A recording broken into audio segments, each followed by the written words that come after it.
I'm the developer of linguistic genomics, which was the first platform on which you could determine the intent of communication rather than the literal artifact of communication.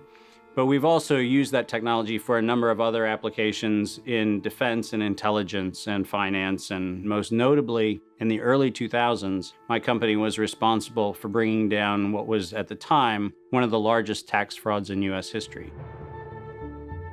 We maintained a series of inquiries into every individual, every organization, and every company that is involved in anything that either blurs the line of biological and chemical weapons or crosses that line in any of 168 countries. In 1999, there were 1 million patents digitized by IBM. And those 1 million patents were the first time human innovation had been put into an electronic digital searchable format.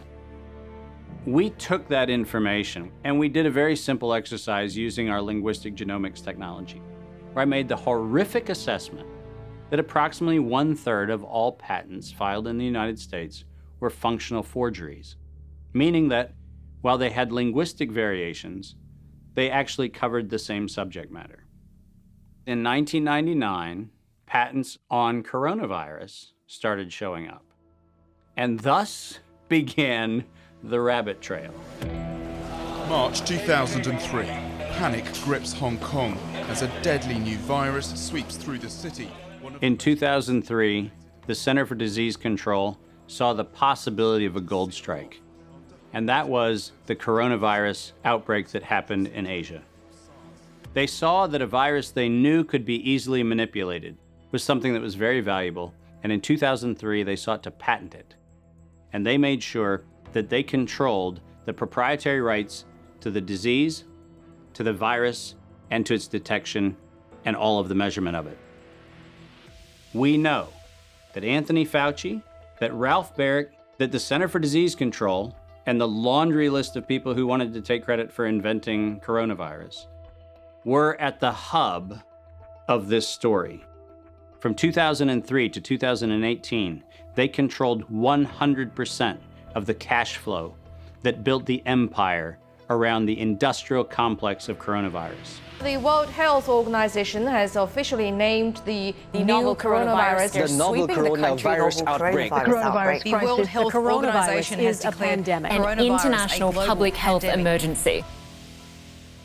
While we know that the coronavirus manipulation started with Dr. Ralph Baric in 1999. The major characteristics of SARS, MERS, and SARS coronavirus 2, it's a good way for you... Ralph Baric is the researcher at the University of North Carolina, Chapel Hill, who's famous for his chimeric coronavirus research. In 2002, there was a recognition that the coronavirus was seen as an exploitable mechanism for both good and ill. On April the 25th, 2003, the U.S. Center for Disease Control filed a patent on the coronavirus transmitted to humans.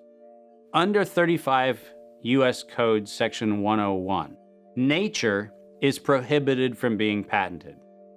Either SARS coronavirus was manufactured, therefore making a patent on it legal, or it was natural, therefore making a patent on it illegal.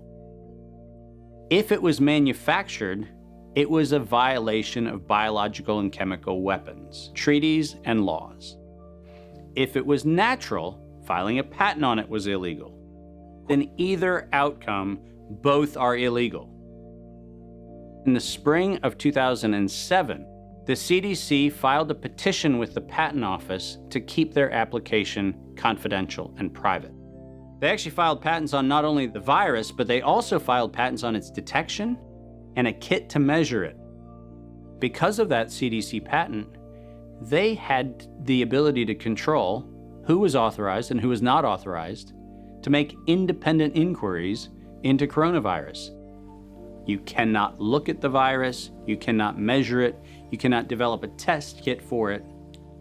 And by ultimately receiving the patents that constrained anyone from using it, they had the means, they had the motive, and most of all, they had the monetary gain from turning coronavirus from a pathogen to profit. Developing and owning a coronavirus vaccine has become a biotech arms race with political overtones. This vaccine gold rush is starting to bother me. Gold rush. Let's keep that in mind. And so somewhere between 2012 and 2013, something happened. The federal funding for research that was feeding into places like Harvard, Emory, University of North Carolina, Chapel Hill, that funding suddenly became impaired by something that happened at the NIH, where the NIH got this little tiny moment of clarity and said, I think something we're doing is wrong. And in 2013, the NIH said, gain-of-function research on coronavirus should be suspended. The National Institutes of Health had a moral and social and potentially legal reason to object to research. But the letters that were sent to the researchers essentially said, you are receiving notice that we're telling you to stop. And now on the bottom of the page, we're going to clarify what stop means. Keep going. But when the heat gets hot in 2014 and 15, what do? You offshore the research. You fund the Wuhan Institute of Virology to do the stuff that sounds like it's getting a little edgy with respect to its morality and legality. But do you do it straight way? No. You run the money through a series of cover organizations to make it look like you're funding a U.S. operation, which then subcontracts with the Wuhan Institute of Virology. The U.S. could say, China did it. China could say, the U.S. did it. And the cool thing is, both of them are almost telling the truth.